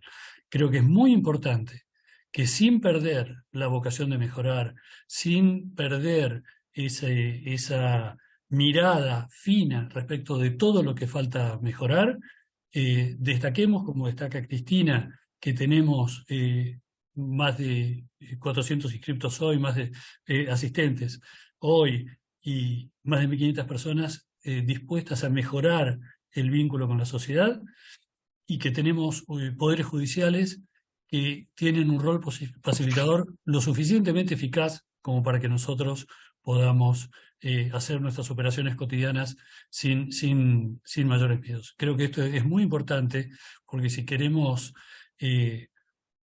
construir sociedades bajo el Estado constitucional de derecho, necesitamos que el Poder Judicial, junto con sus defectos, asuma sus virtudes y asuma primero que es una actividad prestigiosa, que merece un reconocimiento, junto con todas las críticas que ya nos ocupamos de hacer y que cada uno de nosotros repite y que cuando hacemos una capacitación decimos. Así que destaco eso y quiero pasar a las preguntas, que tenemos varias. Y acá viene la parte en que muestro lo desordenado que soy. Están fuera de orden. Tengo una pregunta de... si yo no me equivoco, es del doctor Cole, que es para Cristina Carretero, ¿por qué cree que existen jueces que entienden la problemática, pero se niegan a modificar su conducta? Ahora voy a chequear si efectivamente era de Ariel o le estoy atribuyendo cualquier pregunta. Es así, es así. Era, bien. Cris, ¿querés responder esa mientras intento Claro. rescatar las otras? Pues yo diría que puede haber dos motivos, pero seguro que al resto de compañeros y participantes se les ocurren muchos. Yo creo que una es cómo hemos estudiado en las facultades de Derecho. Los libros. Yo tenía algunos que eran tan complejos que tardaba más tiempo en descifrar qué me estaban queriendo decir. Me acuerdo de uno, no voy a decir el pobre profe, de administrativo, que de verdad, de esto que dices, no entiendo nada. Y claro, te ves de jovencita y dices, es que son tan cultos y tan listos y tienen tanta capacidad verbal. Y luego con los años dices, jolín, pues también podían haber hecho el esfuerzo de pensar que los estudiantes a esas edades, porque bueno, cuando uno estudia de mayor pues tiene más bagaje, más cultura, pero la mayoría cuando estudiamos de jóvenes pues tenemos una educación, digamos, más limitada, no tenemos esas tablas, no tenemos esa cultura y realmente te das cuenta que no llegaban. ¿Pero qué hacemos? Yo creo que lo que hacemos es replicar sin mala idea. Estamos repitiendo la forma en la que hemos aprendido y la forma en la que leemos después muchas resoluciones, muchas normas que están viniendo a hacer algo que es repetir, repetir, repetir. Y entonces cuando digo que la forma de expresión muchas veces recuerda más al siglo XIX que al actual, es que solo te fijas simplemente en los tiempos verbales, en las formas que se utilizan y los hubiere visto y los hubiere... Y a veces a la gente, a alumnos, cuando me empiezan a responder y quieren aparentar esa cultura y ese dominio, si hubiere visto, digo, oye, tú cuando vas al súper dices, si hubiere hoy pollo en la carnicería, digo, pues acuérdate de aterrizar un poco. Digo, porque es que no vamos bien. Entonces, la manera, por eso decía, tú puedes mantener un cierto nivel técnico que está muy bien y además es necesario. Y la economía procesal, yo que soy de procesal, la economía procesal es utilísima, porque si además los jueces tienen estadísticamente una cantidad de casos para resolver, como me ha dicho a mí algún juez, ¿tú crees que yo tengo tiempo de verdad de estar cambiando? Porque lo que hemos dicho, los jueces que hacéis el trabajo de una manera ampliada, digamos ampliada, porque utilizáis registro técnico, registro sencillo, empleáis bastante más tiempo hasta que lo trabajáis, hasta que os estáis entrenando en esta forma. Y entonces eso lleva un esfuerzo. Primero lleva voluntad y luego lleva esfuerzo. Entonces, el primer motivo que se me ocurre es la tradición y el peso simplemente de repetir. Y la segunda es, los que seguro que nos gusta mucho es estar leyendo sobre neurociencia. Y la neurociencia nos dice que a pesar de que nuestros cerebros son muy plásticos y se adaptan y todo eso, también nos dice que somos bastante vaguetes. Y ser vaguetes nos lleva a hacer más de lo mismo. Y más de lo mismo es cómodo. Y cuando le dices al cerebro, ahora empiezas a hacerlo de otra manera, el cerebro dice, pero ¿para qué me haces coger pesas musculares aquí y estar dándole al coco? Entonces, no es mala intención, no es mala idea, como muchas veces nos dicen a los juristas, es que queréis ser una especie de sociedad secreta para entenderos solo entre vosotros. Y yo digo, pues yo no sé con quién te juntas, pero con los juristas que conozco yo, desde luego no son ni sociedades secretas, ni gente súper elitista, son gente de la calle, que ha venido como yo, pues hijos de gente normal, que no te has criado en un marquesado especial ni nada de eso. Mira, son gente súper normal y no tienen de clasistas nada. Entonces, deja de imputarnos algo que no somos ni queremos ser.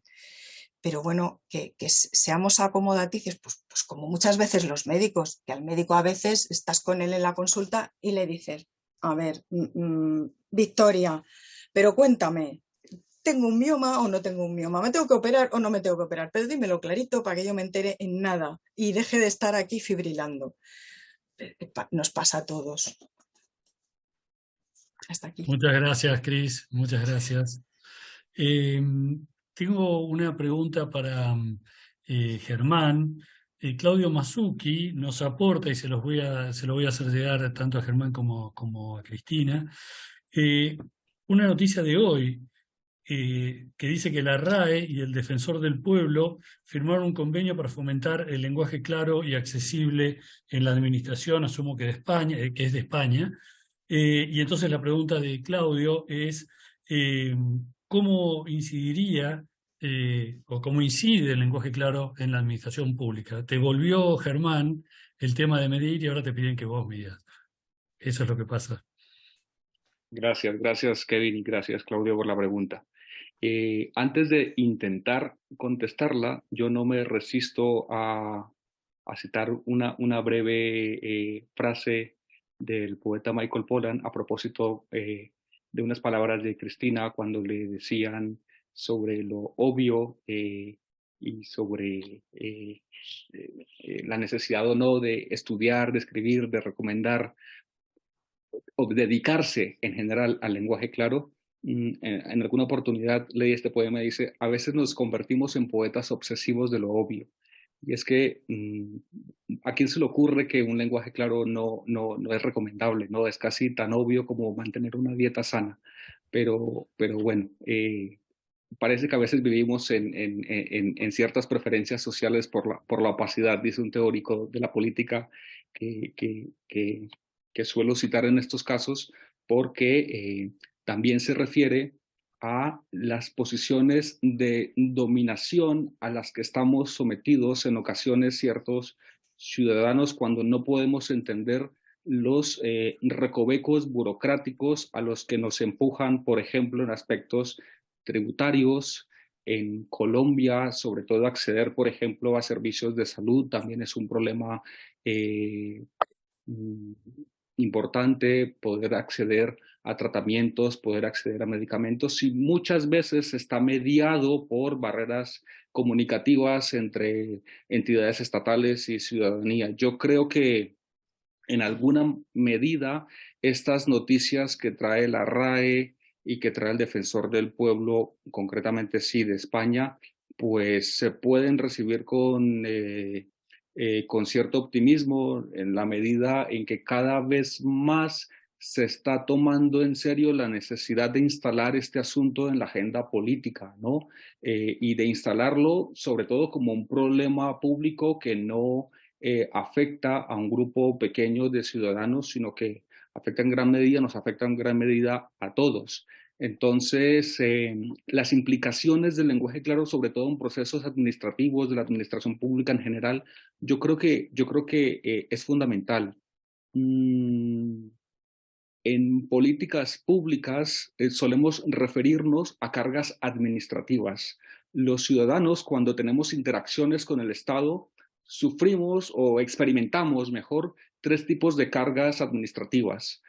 Están clasificadas en costos de aprendizaje, en costos de cumplimiento y en costos psicológicos. Por poner un ejemplo, si yo quiero cumplir con una obligación tributaria, el primer costo de aprendizaje sería saber que hay una información que tengo que cumplir, a la que tengo que acceder y bueno, tengo que saber que existe esa información y de alguna manera no aprendérmela de memoria, pero sí familiarizarme de cierta medida con esa información. El costo de cumplimiento, pues bueno, lo que me cuesta a mí pagar, más o menos. Por eso yo estoy viendo aquí la cara del profesor Alejandro Rategui, que creo que me va a odiar por estar diciendo estas cosas de su área. Y cargas psicológicas, bueno, las emociones que experimentamos. Si el lenguaje claro de alguna manera se aplica en esta clase de políticas, por ahí veía, y me voy a sumar otra pregunta que veía de Alejandra sobre experiencias de evaluaciones de lenguaje claro. Hay una en Bogotá en la que dice concretamente que hasta cierto punto la implementación de estrategias de lenguaje claro en la administración pública ayuda a reducir los costes de aprendizaje que experimentamos los ciudadanos cuando tenemos interacciones con el Estado. No sé más o menos si esto intenta abordar ambas cuestiones. Luego, si eso me amplío con la pregunta de Alejandra sobre las evaluaciones, pero bueno, resumo diciendo que es importante y se saludan de manera más o menos optimista estas estrategias de implementación del lenguaje claro en la administración pública en general, en la medida que, bueno, pueden reducir las cargas administrativas que tenemos que cumplir para interactuar con la burocracia o con la administración pública en general. Muchas gracias, Germán. Tenemos varias preguntas. Hay una que es un pedido al cual yo me voy a sumar. Sergio Olivera pregunta a Cristina si podría enviar los fallos citados. Daniela Lourdes de Fuentes si van a compartir material y en qué forma. Y yo les pido, si a ustedes les parece bien, que envíen el link de Cristina, si yo no me equivoco y no perdí la cuenta, tiene 11 o 12 libros publicados. Pero hay uno que yo nunca me acuerdo del nombre, hay varios, pero hay uno que es un manual de consulta que yo lo tengo incluso en ebook para tenerlo. ¿De comunicación para juristas? Eso. ¿Podrías hacer llegar el link a Alejandra y se los enviamos? Y Germán, yo lo tengo leído de un libro de varios autores que compila Betsy Perafán Liévano, creo que se llama Por el Derecho a Comprender. Ese u otro que te parezca, me parece que va a ser interés de todos los cursantes poder estar en contacto con ese material. Si pueden recomendar más de un libro, no dejen de hacerlo. Así que creo que con eso, ver si se pueden enviar los fallos o la cita de esos fallos y si hay algún material para compartir, con eso cumplimos con las preguntas de Sergio y de Daniela. Tenemos varias preguntas, pero acá voy a aprovechar el pequeño poder que me da esta posición para privilegiar una de Edwin Figueroa, un juez de Perú, entre otras cosas porque nos olvidamos de citar a El Salvador. Entre otros países vi por ahí a alguien de El Salvador, pero Perú es también un país muy querido por nosotros, así que vamos a acomodarlo en el orden de preguntas. Y pregunta entonces Edwin Figueroa: ¿cómo ven ustedes la futura influencia del ChatGPT? ¿Es posible que reemplace a futuro la labor de los jueces? ¿Reemplazará a los profesores de Derecho? Se pregunta, yo creo que ahí ya preocupado en la última. Cualquiera de ustedes. Germán, si quieres. Les voy a pedir un esfuerzo de brevedad porque tenemos varias preguntas y cada vez que ustedes intervienen aparecen más preguntas, me aparecen en el celular y en todos lados, o sea que es interesante siempre lo que dicen. Yo por la experiencia, he tenido solamente una experiencia con ChatGPT. Perdón, Cristina, no sé si tú querías empezar. No. Solamente he tenido una experiencia y es justamente la de hoy cuando intenté hacer el ejercicio ingresando las claves lenguaje claro, Latinoamérica y políticas. Por la respuesta que me dio yo me quedo muy tranquilo. Suelen dar, pues, por ahora, lugares comunes y casi que respuestas banales. Yo no me atrevo a apostar por algo en el futuro. Es, la verdad, lo confieso, inteligencia artificial, algoritmos, es una materia que a mí me está pillando demasiado lejos. Entonces, de manera que abrí el micrófono simplemente para decir que voy a huir de la respuesta. Yo creo que Cristina, en materia de jueces, puede dar a lo mejor alguna pregunta, una respuesta más acertada porque está más en contacto con ellos. Yo creo que como es una herramienta que empezó en noviembre, pero que ha tenido una evolución brutal, yo la empecé a probar y me registré en noviembre y hago la misma pregunta en diferentes meses y veo que el crecimiento es meteórico, o sea, es algo alucinante. Y, por ejemplo, en España acaban de hacer una prueba a ver si el ChatGPT aprobaba la prueba de entrada a la universidad. Es decir, cuando terminamos aquí el bachillerato, con 17, 18 años, hay que hacer una prueba que se llama EBAU, es un acrónimo, y al principio el ChatGPT no lo aprobaba y ahora lo aprueba y ha sacado un 8,5 o algo así. O sea, que es que ya está sacando nota esto. Entonces, ya hay en algunos países de Asia, creo que se están utilizando herramientas de inteligencia artificial en aquellos casos que son como bastante básicos y que, imaginad, por ejemplo, cuestión de consumidores. ¿no?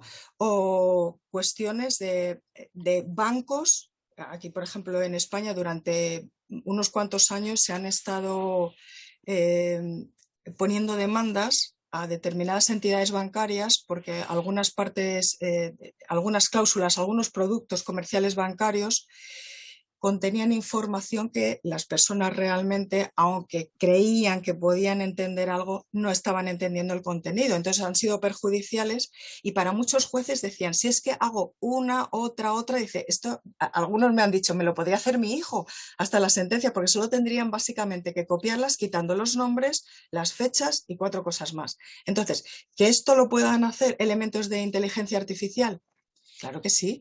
Si yo creo que la función después del juez va a ser hacer la revisión, pero ¿por qué no vas a tirar de una herramienta que te pueda resultar válida en cuestiones que son, digamos, sota, caballo y rey, que se puedan reiterar? ¿Sabes? No estamos hablando de grandes complejidades, sino de la sentencia básica. Hoy día, algunas veces leemos sentencias o se quejan algunos abogados de vaya contestación que me han dado por aquí, que es un cortapega. Entonces, eso es cortapega, lo que estamos diciendo es inteligencia. Llega hasta punto, a veces el cortapega, que se les olvida quitar a las partes del juicio anterior y aparecen las mismas o mezcladas con la de las nuevas partes. Eso es ahora lo de menos, pero yo creo que claro que hay que utilizar y llegar, ¿os imagináis si viviéramos aquí 200 años, pensar que no estaríamos utilizando inteligencia artificial? Vamos, yo estoy segura, o sea, de que en nada se están utilizando. Los profesores, yo creo que vamos a estar, no sé muy bien para qué, igual yo me toca jubilarme dentro de no muchos años, pero yo creo que con inteligencia artificial y pensando, mira Germán, no sé si sabes, ya ha habido el primer juicio virtual en metaverso. Sinceramente yo no entiendo la necesidad de que hubiera juicio en metaverso, porque ¿para qué? Yo, de verdad que no, sinceramente yo no lo he llegado a comprender. Ahora, que exista, como ha pasado en la pandemia, qué gran suerte haber podido seguir celebrando juicios gracias a herramientas como estas, virtuales, maravillosas, o que mucha gente en España, por ejemplo, o pienso en Argentina, grandes distancias que tengan que recorrer testigos, que tengan que recorrer partes y lo puedan hacer virtualmente, me parece maravilloso. Ahora, ir más allá, yo creo que poco a poco sí que se irá implementando y sacaremos lo bueno. ¿Qué pasa? Que también vamos a tener, pues como todo en la vida, su parte oscura y, pues por ejemplo, que sea un documento que realmente se pueda constatar, pues como hace el secretario judicial. Para nosotros ya son letrados de la Administración de Justicia, hace tiempo que abandonamos, pero yo creo que me entiende todo el mundo. Son los notarios del proceso judicial.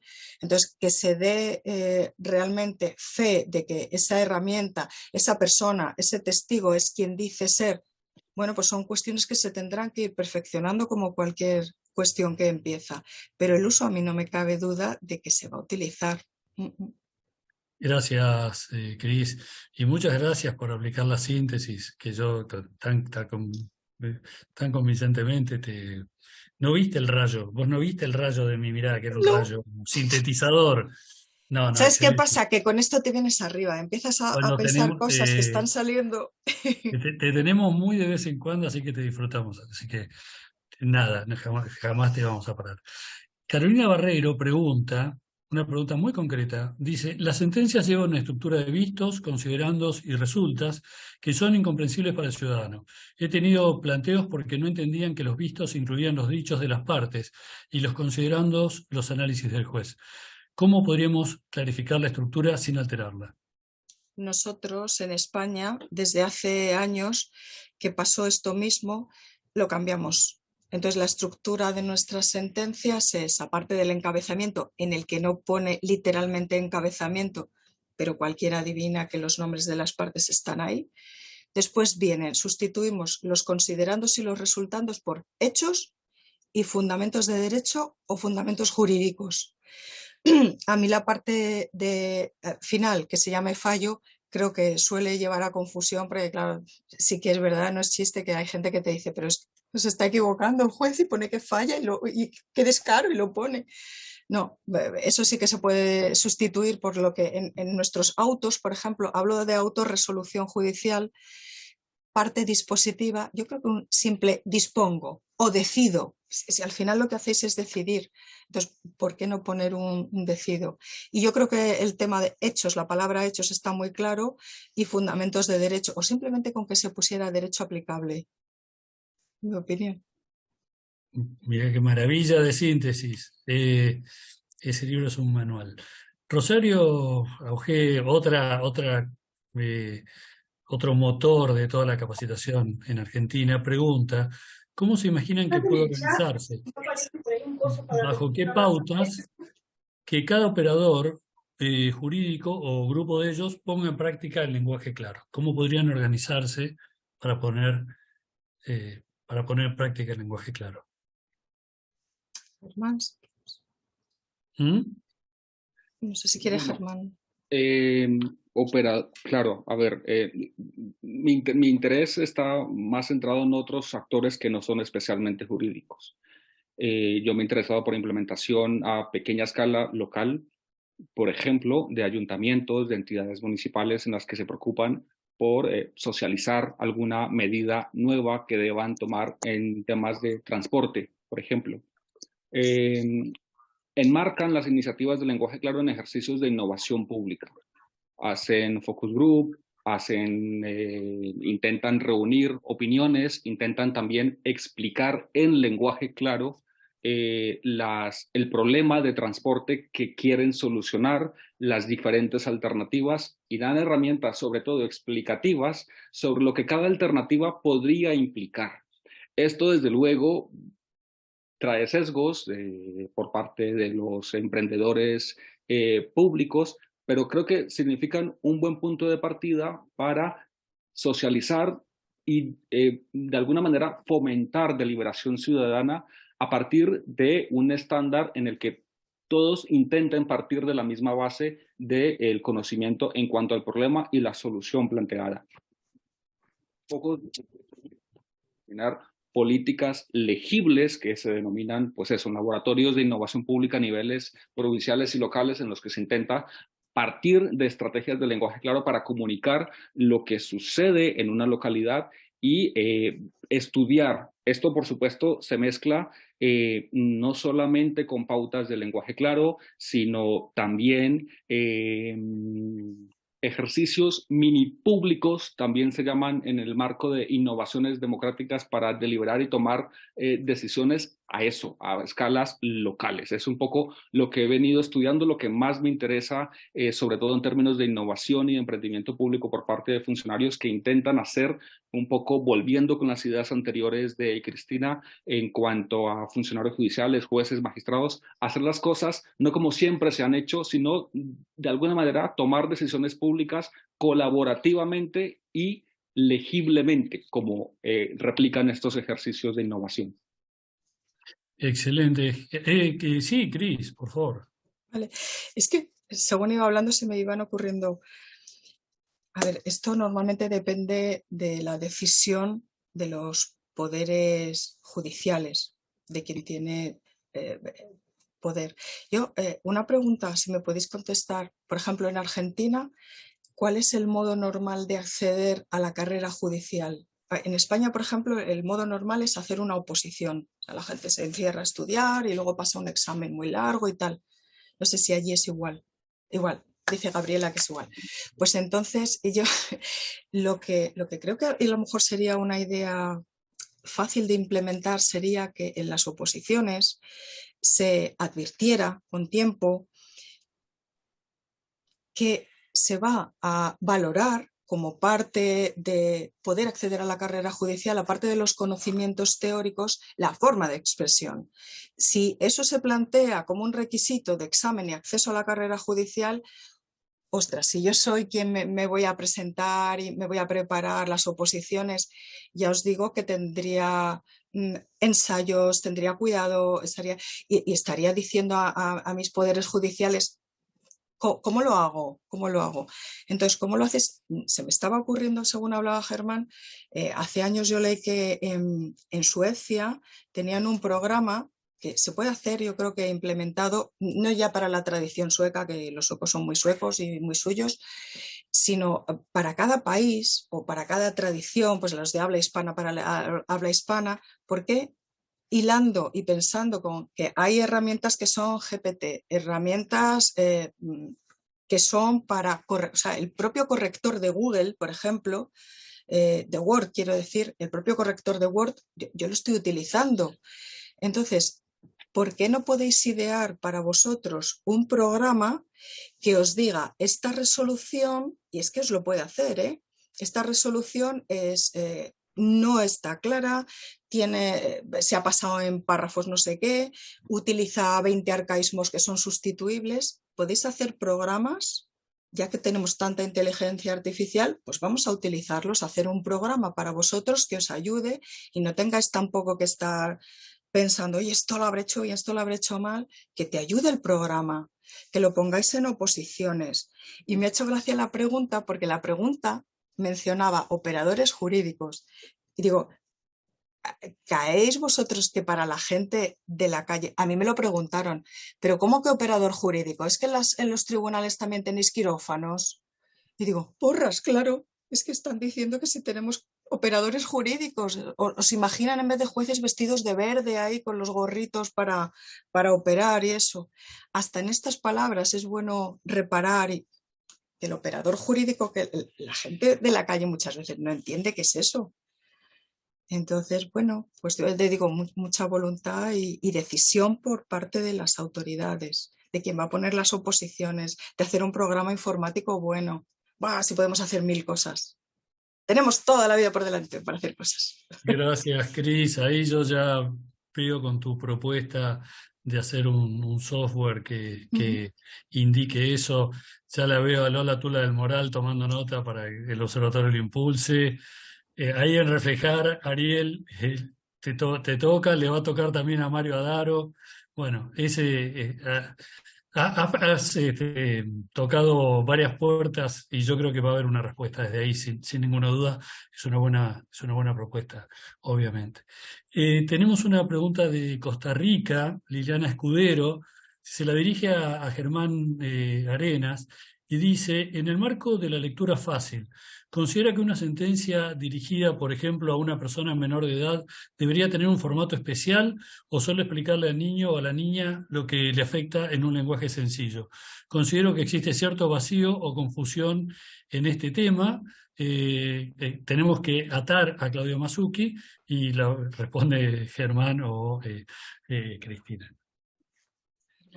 Bueno, gracias Liliana por la pregunta. Un placer ver en pantalla a Liliana Escudero, que creo que hemos compartido o intercambiado algunos mensajes en este mundo muy bueno a veces de las redes sociales y me da alegría poder dirigirme a ella viéndola por primera vez. Bueno, lectura fácil desde luego que es un universo bastante complejo porque implica algunas pasos nuevos, validaciones, testeos, que en lenguaje claro por supuesto también deberían existirlo, pero los requerimientos y estos destinatarios, esta clase de destinatarios como menores de edad, bueno, no son públicos definitivamente fáciles, por decirlo de alguna manera. Yo recuerdo ahora mismo una sentencia, un apartado de la sentencia por parte de la Corte Constitucional colombiana en la que en efecto se dirigía a un menor de edad y explicaba un poco la decisión.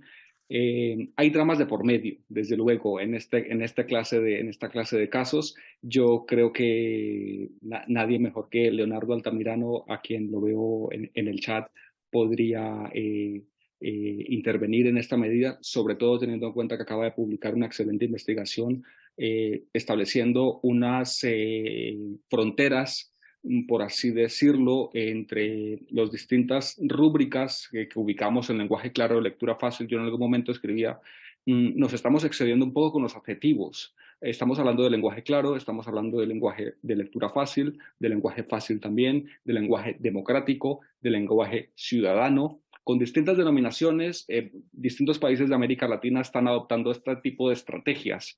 Entonces, bueno, yo creo que habría que, definitivamente estoy de acuerdo, hay una gran brecha, si me permiten el tecnicismo, epistémica en este sentido, y bueno, qué menos que un lingüista creo que podría dar una respuesta mucho más sensata en este sentido. Excelente.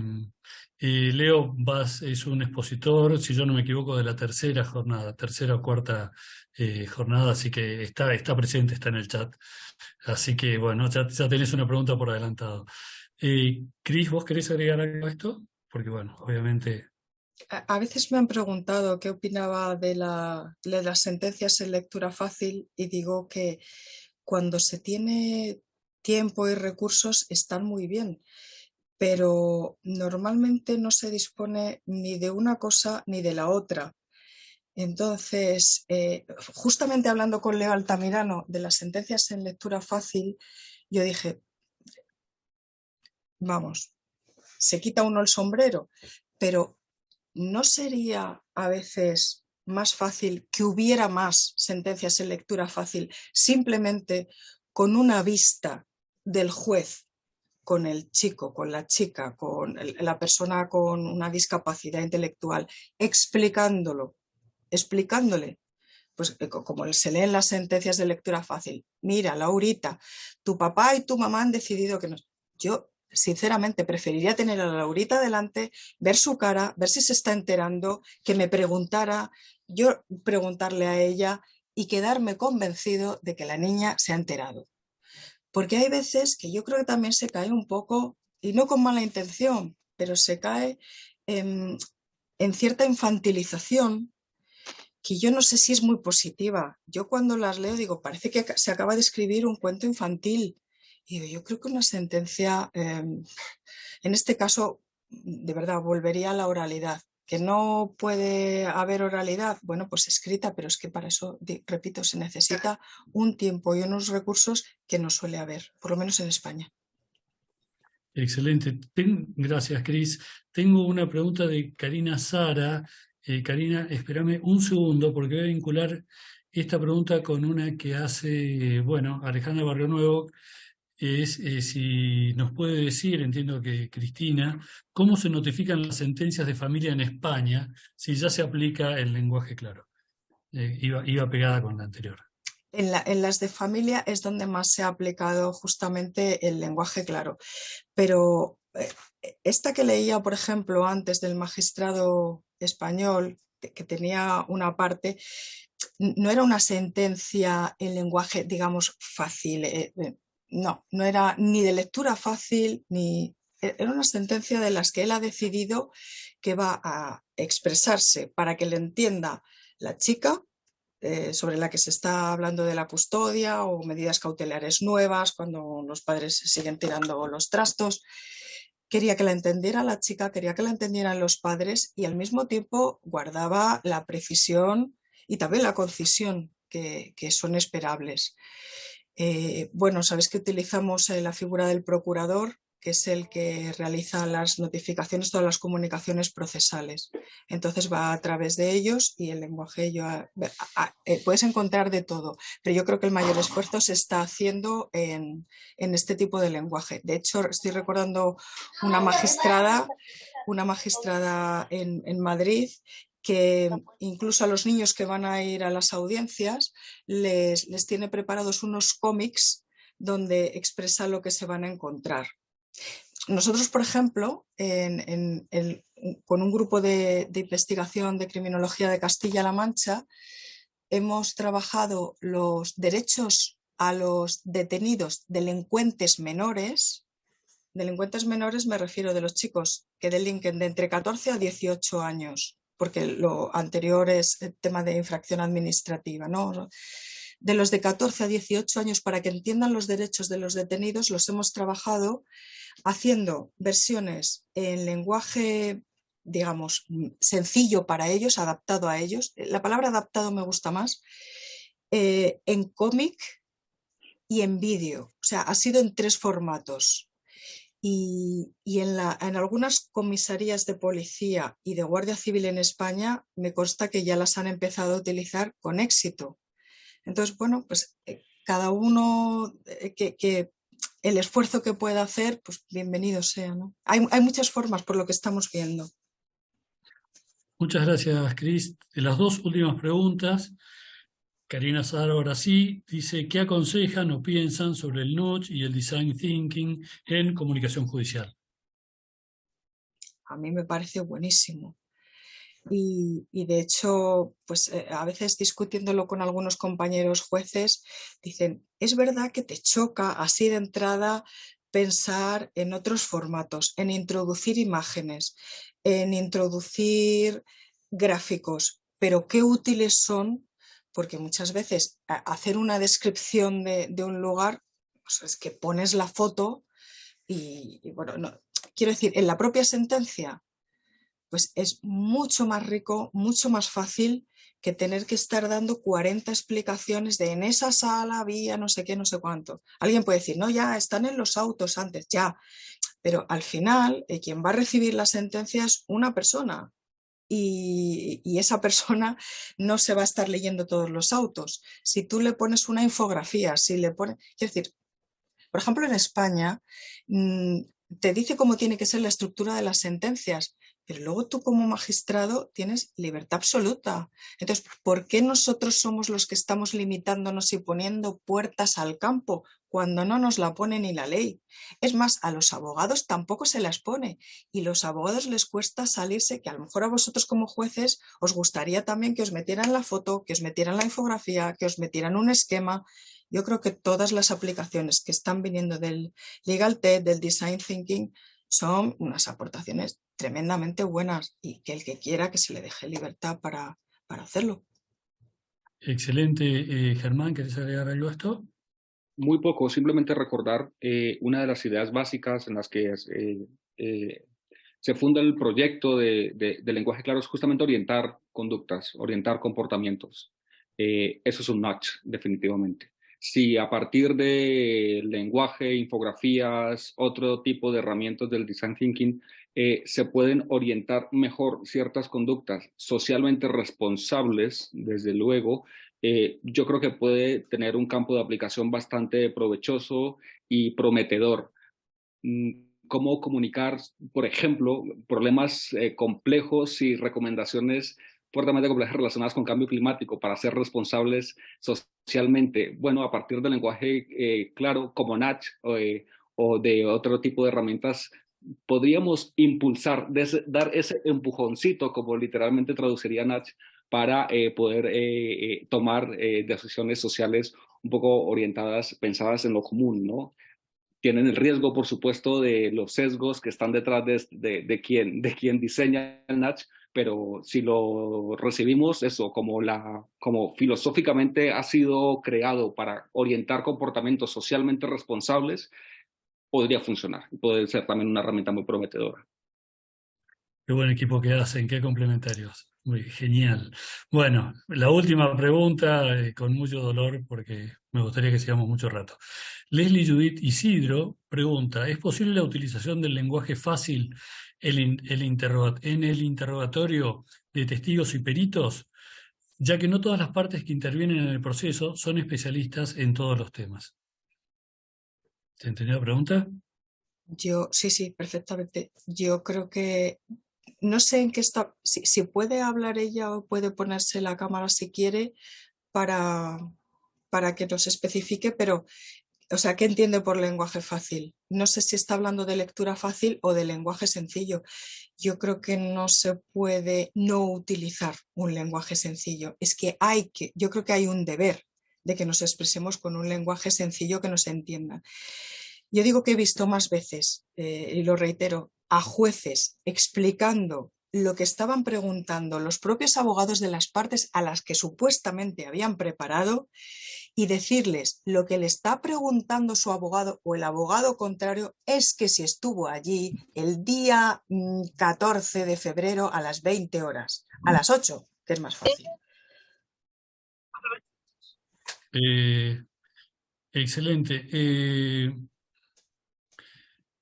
Germán, ¿querés agregar alguna cosa? Yo no la veo a Leslie, entonces estuve mirando un poquito a ver si la veía. Si no se conecta, vamos a dar por hecho que ha sido respondida su pregunta. Germán, ¿querés agregar algo? No, un poco como creo que puede estar vinculada con la pregunta anterior de Liliana, lenguaje fácil, lectura fácil, estos comportamientos que habla Cristina de explicarle, de tener que salir el juez y hacer lo que debería hacer un abogado defensor en un momento. Y estos recursos, eso, a lo mejor lingüísticos, quizá condescendientes, algunos les han llamado usos populistas del lenguaje para estas cosas. Son dudas, son reflexiones a bote pronto. A veces creo que lo que también nace en Colombia se generó una fuerte reacción apoyando esa decisión de la Corte, escribiendo de esa manera para el niño, ¿no?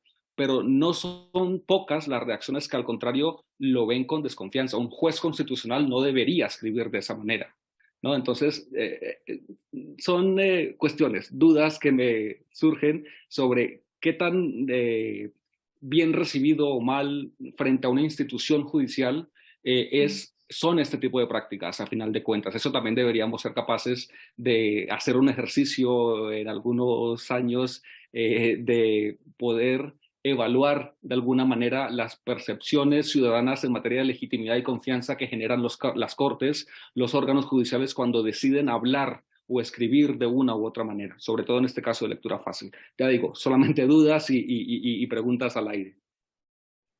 Bueno, muchas gracias, Cristina, muchas gracias, Germán. Han sido muy generosos con su tiempo, con sus explicaciones. Bueno, un placer compartir este momento con ustedes. Yo le voy a dar la palabra a Alejandra Barrionuevo para que haga el cierre y por mi parte también agradecer a todas las personas que permanecieron hasta este momento disfrutando de estas exposiciones. Gracias. Alejandra. Bueno, muchísimas gracias. Hemos estado acompañados en una comunidad de aprendizaje colectivo de casi 320 personas, más casi 100 personas que están pudiendo ver por YouTube las exposiciones tan generosas, como bien apuntás, Kevin. Muchísimas gracias realmente a todos, a los que han estado presentes y a nuestros brillantes expositores. Los invitamos a todos a seguir acompañándonos en los 3 módulos próximos, que muy brevemente les voy a detallar las fechas, pero podrán ver toda la información en nuestra página web, que es www.reflejar.gov.ar, y también en nuestras redes sociales. Si quieren sumarse o acompañarnos, estamos en Facebook y también en Instagram. Próximamente este curso seguirá con el segundo módulo el día martes 11 de abril a las 17 horas con el tema Conocer, comprender y decidir el rol de los jueces y las juezas.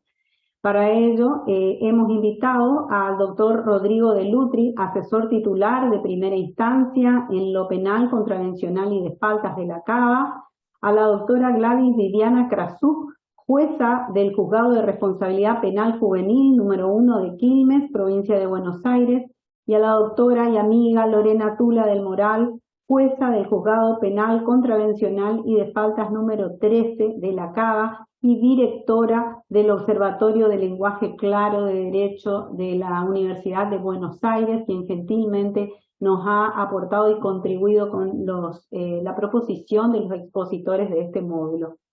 Seguiríamos el martes 9 de mayo, también a las 17 horas, con el tema Lenguaje Claro y Sentencias Judiciales. Aquí la invitación es para los disertantes, doctora María Eugenia Sierra, presidenta de la Cámara de Apelaciones en lo Civil y Comercial del Poder Judicial de la provincia de Corrientes, al doctor Alejandro Retegui, que lo hemos visto por aquí, hoy presente, gracias por acompañarnos, especialista en Derecho Tributario de la UBA y autor del Manual Práctico de Procedimiento Tributario, junto a la doctora Gisela Schumacher, vocal de la Sala 2 en lo Civil y Comercial del Superior Tribunal de Justicia del Poder Judicial de Entre Ríos, sumando a los aportes valorativos para estas exposiciones.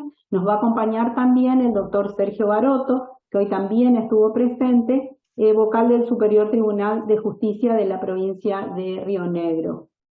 Para finalizar la parte teórica, tendríamos la invitación abierta para el día martes 13 de junio a las 17 horas para hablar sobre técnicas para mejorar la redacción de escritos legales.